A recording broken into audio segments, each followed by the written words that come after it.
tocó estar en la cárcel cuando el tema de Chen Li Yegon, ¿tú te acuerdas? Sí, me acuerdo del tema de Chen Li Yegon, por supuesto. Yo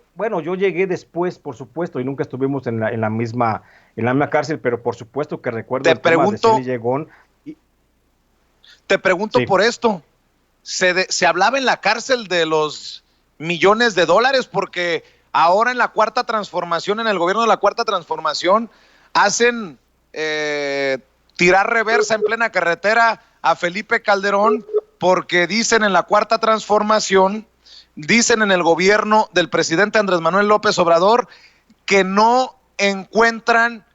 señales de los 250 o 275, los que hayan sido millones de dólares del chino mexicano Shen Li Yegon, quien saltó a la fama por aquello de o copelas o cuello y que denunció al gobierno panista y a los panistas cercanos al presidente Felipe Calderón. Se hablaba de ese tema, de dónde quedaron los millones en el caso de Shen Li Yegon en la cárcel, Jesús Lemus. Te lo pregunto porque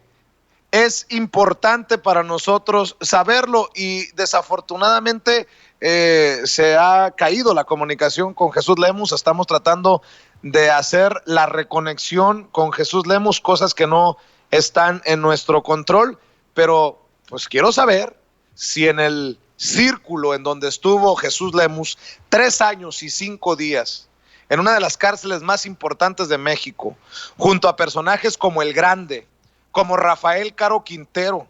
como el Mochomo, de los grandes personajes del narcotráfico mexicano, se hablaba de estos dineros del chino mexicano Shen Li Yegon, porque fíjese nada más cómo son las cosas. Después de tantos años, sigue siendo un tema no resuelto para los mexicanos. Por eso la pregunta para Jesús Lemus, a quien tenemos vía telefónica por cuestiones de conexión,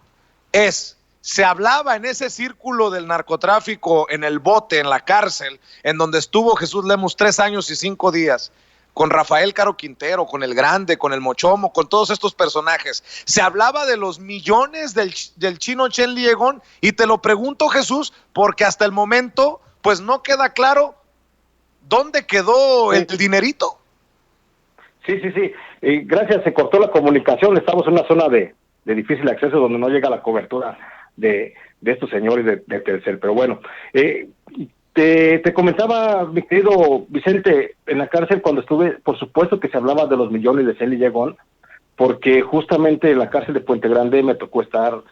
también en el mismo pasillo que el jefe del cártel de los Amezcua Contreras, del cártel de las anfetaminas de Colima, Armando Amezcua Contreras, y quien era justamente el socio principal de Shen Li Yegon. Y entonces, muy preocupado en aquel tiempo, el propio Amezcua Contreras lo platicaba ahí entre la tertulia de presos que nos reuníamos, que nos pegábamos más bien a las celdas para escuchar platicar de pasillo a pasillo, porque ni siquiera podíamos andar caminando por el patio porque éramos reos de alta peligrosidad. Comentaba Armando Amezcua Contreras que ese dinero prácticamente se lo había dejado Felipe Calderón, que no había forma de que ese dinero, él buscaba la forma de recuperar parte de ese dinero, pero no tuvo ninguna forma, como era dinero mal habido, y de ese dinero, y eso es la versión de Armando Amezcua Contreras, que era el dueño del dinero porque era el socio de Shen Li Yegon, que se lo quedó prácticamente Felipe Calderón, y es un dinero que, como tú bien dices, a la fecha no hay rastro de dónde quedó. Se hablaba de que se había invertido en un fideicomiso para la educación, pero es un fideicomiso pues fantasma, por supuesto que no existe, pero ese dinero nunca apareció. Los kilos de